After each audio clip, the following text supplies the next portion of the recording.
Bellamy, bonjour. Bonjour. Merci beaucoup d'avoir accepté de répondre aux questions d'une certaine idée. Merci à vous. Je voudrais commencer par une question simple. On vient de vivre une période d'émeute incroyable, inédite en France, et notamment avec des écoles qui ont été brûlées. Je sais que vous êtes allé visiter une ville en Île-de-France où je crois 2 écoles ont été totalement incendiées.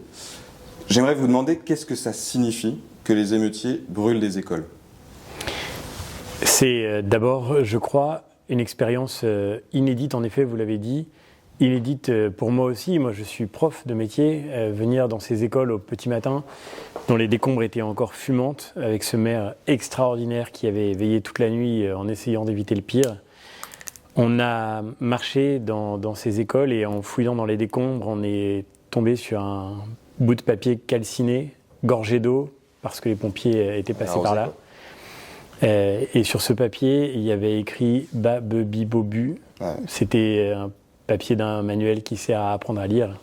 Et moi, je ne peux pas ne pas voir dans ces émeutes aussi le symptôme de la faillite de l'école. Il y a bien sûr la question migratoire. C'est fascinant, on y reviendra peut-être que le gouvernement refuse d'ouvrir les yeux là-dessus.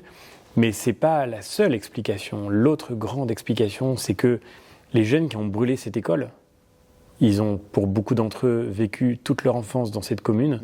Ils ont passé des milliers d'heures sur les bancs de cette école qu'ils ont fini par brûler. Et la question qui se pose, c'est comment est-ce qu'on a pu échouer à ce point pour que tout ce que cette école aurait dû transmettre se trouve haï à ce point par les jeunes qui y ont passé tant de temps. Je blâme pas bien sûr les enseignants, les professeurs qui se dévouent comme ils peuvent, mais je vois bien à quel point, et ça fait des années que j'essaye de le dire, malgré leur générosité, l'école est aujourd'hui en train de s'effondrer, comme tous les grands services publics d'ailleurs, comme l'hôpital public, comme la justice de ce pays. L'école est un grand corps à la renverse à cause de cette situation tragique qui est faite en particulier aux professeurs, mais aussi bien sûr aux élèves, qu'on a retiré à l'école sa mission, celle de transmettre les savoirs. Mais pourquoi, justement, alors dans ces cas-là, pourquoi, à votre avis, ils ont brûlé l'école dans laquelle ils étaient ? Quelles sont les raisons ? Est-ce que c'est suffisant de dire que l'école n'a pas réussi à faire qu'ils aiment l'école, qu'ils aiment la France ? Est-ce qu'il y a aussi des raisons intrinsèques qu'il faut peut-être régler ? Ils ont brûlé tous les symboles du pays qu'ils ont pu trouver. Ils ont brûlé pas seulement des écoles, ils ont brûlé des commissariats de police, ils ont brûlé même des hôpitaux, ont été attaqués. Près de chez moi, à Trappes, l'hôpital, le service d'urgence a été attaqué, même en temps de guerre. On n'attaque pas un hôpital. C'est le signe de cette décivilisation qu'on dénonce depuis très longtemps, mais qui apparaît sous nos yeux. C'est pas complètement nouveau ce qui se passe, malheureusement, parce que ces violences urbaines, comme on les appelle, en lénifiant la réalité derrière un terme convenu, en réalité se multiplient depuis très longtemps. Il y a évidemment une revendication territoriale, il y a la volonté d'imposer sur un territoire quelque chose d'autre que la règle commune de la loi française, quelque chose d'autre que la culture de notre pays. Mais je le redis, ce qui s'impose, ce que nous voyons s'imposer sous nos yeux, eh bien, c'est ce qui vient remplir le vide que nous avons laissé derrière nous. C'est pas nos élèves, c'est pas mes élèves, c'est pas nos élèves même issus de l'immigration qui ont dit qu'il n'y avait pas de culture française. C'est Emmanuel Macron, candidat à la présidentielle, qui a dit et répété que la France n'avait pas de culture. Et pourtant, il aura été élu. C'est une responsabilité collective aussi. Je ne fais pas d'Emmanuel Macron le responsable de tout, mais c'est le symptôme, au fond, du fait que nous avons renoncé à construire une seule nation, à partager une seule culture. C'est pas les Républicains, puisqu'on leur fait ce procès aujourd'hui, qui ramènent tout à l'origine ethnique des gens. C'est Emmanuel Macron, candidat à la présidentielle, qui, devant une salle remplie de Français, avait dit « Je vois des Comoriens, je vois des Algériens, je vois des Marocains ». C'est ce délitement de notre exigence de commun, c'est ce délitement de la transmission d'une culture commune avec l'exigence qu'elle représente, mais aussi la chance qu'elle constitue. C'est cet effondrement-là qui a produit l'ensauvagement que nous voyons sous nos yeux aujourd'hui. Et je voudrais revenir sur l'école. Est-ce que l'école, elle porte le savoir, évidemment, mais elle porte aussi l'espoir de sortir potentiellement pour les émeutiers qui étaient souvent, on commence à comprendre un peu le profil, qui sont souvent enfermés, et je tiens pas du tout à excuser les incendies, etc. Mais est-ce que l'école aussi, d'un côté, a perdu énormément le savoir et la transmission du savoir, mais de l'autre côté, a perdu l'espoir qu'elle pouvait donner à tout le monde On voit les récits des instituteurs qui disaient lui en fait il est extraordinaire dans sa région, et il arrive grâce à l'école, il y a une ascension sociale. Est-ce que l'école aussi a perdu ce biais-là qui peut être source de fractures dans le pays? Mais les deux sont liés, les deux sont évidemment liés. En effet, aujourd'hui on a, et c'est un drame national, ça fait des années que je le dis, j'ai l'impression de me répéter, mais il vaut mieux se répéter que se contredire, ça fait des années que nous savons par les enquêtes internationales que nous avons le système scolaire le plus inégalitaire de tous les pays de l'OCDE. C'est-à-dire celui dans lequel le parcours scolaire d'un élève est le plus directement prédictible à partir de son milieu social d'origine. C'est pour un pays qui se dit république et qui prétend que l'égalité est au cœur de sa promesse, c'est évidemment une faillite absolue, la faillite de la méritocratie. Mais pourquoi cette faillite? Eh bien, encore une fois, parce que ce par quoi l'école peut contribuer à cette méritocratie, ce par quoi elle peut contribuer à offrir à chaque enfant les moyens d'un avenir qui soit le plus accompli possible, ce par quoi l'école peut offrir à chaque enfant de ne pas être déterminé par son milieu social et enfermé en lui, surtout quand il vient de familles plus modestes, plus fragiles, eh bien c'est d'abord le savoir, la transmission du savoir, la transmission des connaissances. Et c'est ça qui aura été détruit méthodiquement. Et n'ayons pas peur de le reconnaître, ça aura été détruit par des décennies progressives dans lesquelles toutes les familles politiques ont leur part. Bien sûr, nous n'avons pas, quand nous étions en responsabilité, il faut le dire avec franchise, nous n'avons pas réussi à reconstruire l'école. Il aurait fallu que nous entamions ce travail d'une façon peut-être beaucoup plus radicale. Je ne blâme pas ceux qui nous ont précédés, je tire juste un diagnostic. Mais c'est vrai que nous étions confrontés, que nous sommes encore aujourd'hui confrontés à un discours qui vient clairement de la gauche. Ce discours qui a condamné le savoir, c'est évidemment au premier chef le discours d'un sociologue comme Bourdieu, qui a condamné l'héritage comme étant précisément le symbole de ce qu'il fallait déconstruire et qui, en condamnant l'héritage, a fait des déshérités. C'est ce que je disais dans Les Déshérités déjà en 2014. Et je vois que malheureusement, 10 ans plus tard, rien n'a changé. C'est même au contraire de pire en pire, parce que la réforme du collège de Najat Vallaud-Belkacem, la réforme du bac de Jean-Michel Blanquer, qui est en réalité une réforme du lycée, ont contribué à ce que nous voyons aujourd'hui dans les conséquences de cet effondrement que nous avons sous nos yeux. La suppression de la transmission des savoirs les plus fondamentaux. Aujourd'hui, un jeune Français sur 5 à 18 ans a du mal à lire le français. C'est la statistique officielle qu'on récolte à l'occasion des journées de défense et de citoyenneté. Ce n'est pas un sondage. Tous les jeunes Français, et ceux qui nous regardent s'en souviennent peut-être, au moment de la JAPD, maintenant de la JDC, font un test de lecture. Un jeune Français sur 5 ne sait pas lire un programme de cinéma correctement. Nous avons dans nos classes... que dans des zones, il y en a 3 les élèves... Exactement, c'est totalement réparti de manière totalement inégalitaire. Les élèves français sont les derniers de toute l'Europe en mathématiques. Ouais. Cette statistique qui est parue il y a quelques années, elle aurait dû faire un électrochoc national. Et il ne s'est rien passé. Et manifestement, ce qui préoccupe le gouvernement aujourd'hui, c'est, comme le veut Madame Borne, l'éco-certification des élèves et, comme le veut Pape Ndiaye, l'éducation sexuelle. L'obsession pour l'éducation sexuelle. Quand nos élèves sont les derniers d'Europe en mathématiques, le ministre de l'Éducation nationale s'occupe d'éducation sexuelle et la Première ministre d'éco-certifier les élèves. Moi, je dis qu'il y a là un déni de réalité qui confine en réalité à non-assistance à enfance en danger et non-assistance à pays en danger, parce que la crise de l'école, elle met notre pays dans une situation de danger existentiel. Alors justement, allons un peu dans le détail.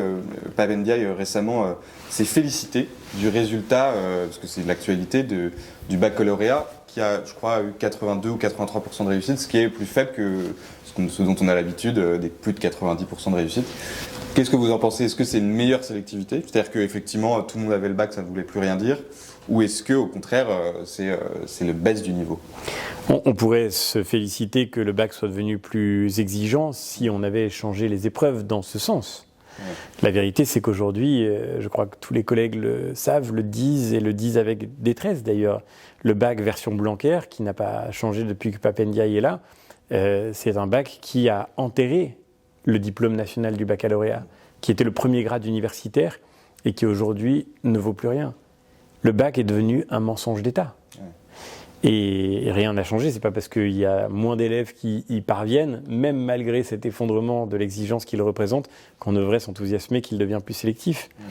Il y a une autre, si vous me permettez, il y a une autre déclaration de Pape Ndiaye qui est passée inaperçue dans le fracas des derniers jours, qui m'a profondément révolté, interrogé par nos collègues sénateurs sur la mort de Samuel Paty, dans une commission parlementaire spécialement constituée pour comprendre ce qui a conduit au décès de notre collègue, Pape Ndiaye a réussi l'exploit de faire toute une présentation sur ce qu'il savait des circonstances de l'attaque contre Samuel Paty et du crime qui lui a coûté la vie, sans dire une seule fois le mot islamisme.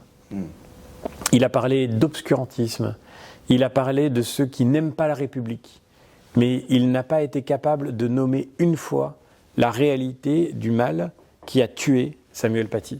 Et je suis désolé de le dire, mais c'est comme assassiner une seconde fois Samuel Paty, dont le gouvernement aura réussi l'exploit d'exploiter la mort pour pouvoir mener des sombres manœuvres de détournement de fonds. C'est encore le Sénat qui l'a montré avec l'histoire du fonds Marlène Schiappa sur la laïcité. Et maintenant, le ministre de l'Éducation nationale semble vouloir, de manière déterminée, fermer les yeux des Français sur la réalité de ce crime et sur la réalité du mal qui menace aujourd'hui encore, évidemment, l'école de la République. Mais ça me fait penser à une interview qu'on a faite avec une certaine idée, qu'on a interviewé un professeur qui a accepté de parler sous pseudo, qui nous a raconté l'anecdote du lendemain de l'assassinat de Samuel Paty. La première professeure qui a pris la parole s'est exprimée en disant ma première pensée, elle va à tous les musulmans de France qui risquent d'être mis dans un amalgame, etc. Et sa première pensée n'avait pas été pour Samuel Paty, ce qui est quand même incroyable. Et je voudrais aller un peu plus loin là-dessus, justement. Qu'en est-il de l'islam dans l'école ? Aujourd'hui, parce que lui, ce professeur-là nous a dit que c'était renversant, enfin, c'était très délicat pour lui d'enseigner, etc. Il suffit de lire les statistiques disponibles sur les pratiques professionnelles des enseignants qui montrent qu'aujourd'hui, plus d'un professeur sur deux en France dit devoir s'auto-censurer dans son cours pour éviter de susciter des réactions d'hostilité qui deviennent incontrôlables. Évidemment, la mort de Samuel Paty n'était pas un accident, c'était aussi un message. Et c'était un message d'intimidation. Et ce message d'intimidation fonctionne d'autant mieux que tous les professeurs de France savent que l'Éducation nationale les lâchera à la première occasion venue. J'ai tant d'exemples dans mon expérience, et je crois que tous les professeurs le savent très bien. Il suffit de regarder leurs témoignages si nombreux à partir du mot « pas de vague ». Tous les professeurs savent que la consigne de l'école, aujourd'hui, encore, face à toutes les situations qui peuvent devenir tendues, difficiles, lorsque un cours a déplu à un élève, à un groupe d'élèves, à des parents d'élèves, la consigne de l'école, c'est pas de vague. Si un professeur est suspecté d'avoir rappelé de manière trop claire les principes de la République et que cela a suscité le dissentiment de ses élèves ou de ceux auxquels il s'adresse, eh bien, on le déplacera, on le changera d'établissement, on fera en sorte de faire comprendre qu'en réalité, c'est plutôt lui le problème que la réaction de la classe. Et cette situation-là, encore une fois, je le dis, tous les professeurs l'ont intériorisée. C'est la raison pour laquelle ils s'autocensurent. Parce que s'ils savaient que l'institution était derrière eux et serait prête à les soutenir, je crois que les professeurs ne sont pas évidemment lâches ou pleutres et ils auraient le courage de faire le cours qu'ils pensent devoir faire. S'autocensurer, c'est d'une gravité inouïe. Ça veut dire choisir de ne pas dire ce que l'on pense devoir dire parce qu'on sait ce que l'on risque pour avoir osé parler. Et il nous disait aussi que les jeunes femmes qui suivaient la classe avaient beaucoup de mal à suivre l'école du fait des jeunes hommes qui étaient totalement pas islamisés, je ne sais pas quel est le terme, mais qui répandaient le fait que la femme ne doit pas parler, etc. Et répandaient ça. Et il y avait beaucoup de difficultés pour les femmes dans les écoles. Je pense qu'il y a un point là-dessus. Je ne sais pas si vous voulez réagir. Oui. Moi, j'ai pas vécu ce type d'expérience, donc je peux pas en parler. C'est ce qu'il faudrait, c'est faire un vrai travail de fond pour écouter les professeurs et écouter ce qu'ils ont à dire de leur expérience d'enseignement. Moi, ce que j'ai vécu, et ça je peux le dire, et je pense que les études aussi d'ailleurs permettent de mieux comprendre ce qui se joue, c'est qu'il y a une sorte de double peine. Une peine que subissent les garçons, parce que les garçons aujourd'hui sont en échec scolaire dans des proportions qui sont complètement hallucinantes, beaucoup plus que les jeunes filles. Alors parfois on peut en rire en agitant le stéréotype du garçon intenable face à la fille très sérieuse. Et c'est vrai que souvent les filles sont effectivement plus sérieuses.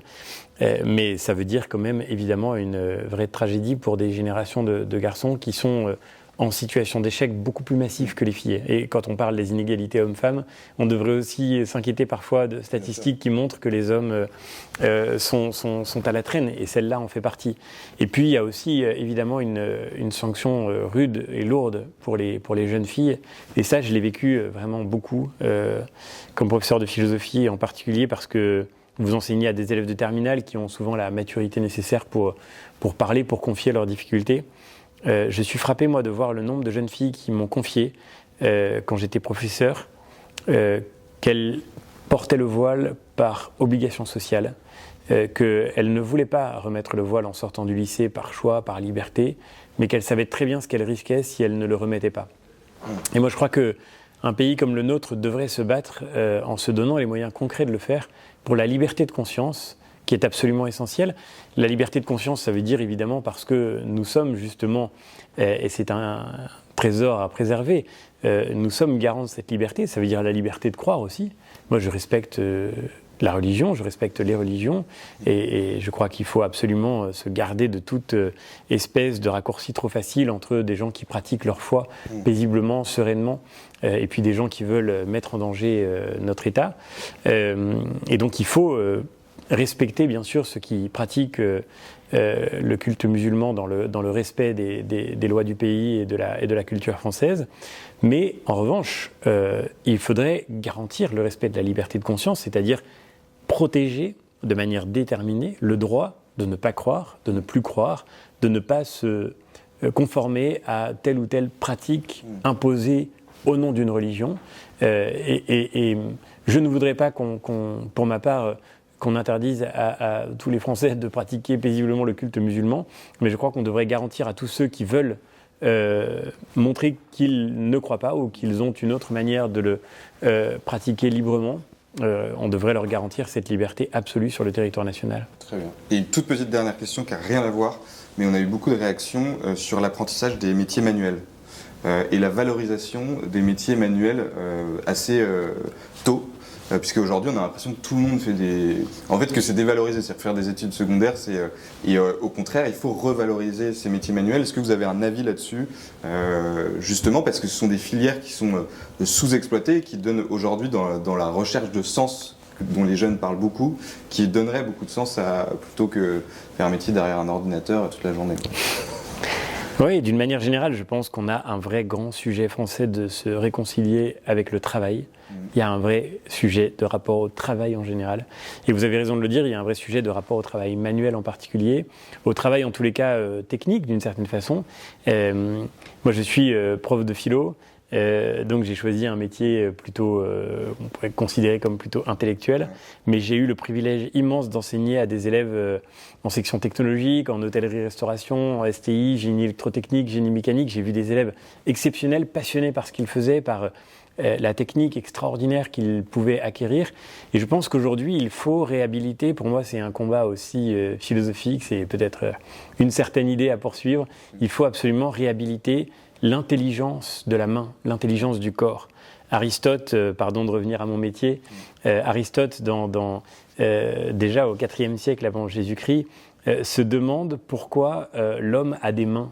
Et il répond que l'homme a des mains parce qu'il est intelligent. Parce que l'intelligence, c'est justement l'ouverture à tous les possibles, l'ouverture à la liberté, et que cet organe magnifique qui est une main humaine, c'est celui qui, à la différence de la pince du crabe, de la serre, de l'aigle, de la mâchoire du lion, peut évidemment avoir la même fonction que tous ces organes, mais peut surtout s'ouvrir à l'infinité des possibles. Avec une pince, le crabe peut pincer, mais juste pincer. Avec ses serres, l'aigle peut serrer, mais juste serrer. Et d'une certaine manière, la noblesse de la main humaine, c'est justement qu'elle est ouverte à la liberté. Et seul un être intelligent peut avoir des mains, dit Aristote. Aujourd'hui, nous voyons l'intelligence seulement dans le cerveau. Et c'est d'ailleurs tout le problème du débat sur l'intelligence artificielle, qu'on appelle ça intelligence uniquement parce que c'est une puissance de calcul. Mais la vérité de l'intelligence, c'est qu'elle n'est pas qu'une puissance de calcul, elle fait partie du corps humain, elle fait partie de tout l'organisme, et elle fait partie en particulier de la main humaine. Je vois de manière très concrète dans les pays européens que je fréquente maintenant beaucoup, à quel point cette intelligence de la main est bien plus valorisée chez nos amis allemands, chez nos amis dans les pays nordiques ou bien dans les pays latins, beaucoup plus valorisée que chez nous en France, ou peut-être notre tradition cartésienne, une tradition philosophique très idéaliste, très intellectuelle, nous a fait regarder l'intelligence comme étant seulement ce qui se prouve avec des diplômes universitaires. La vérité, c'est qu'il y a souvent plus d'intelligence, plus de génie même, dans le travail d'un artisan, d'un ouvrier qualifié, d'un cuisinier, d'un artiste, que dans la simple production d'idées, même si bien sûr nous avons besoin d'idées. Très bien. Merci beaucoup. Merci à vous.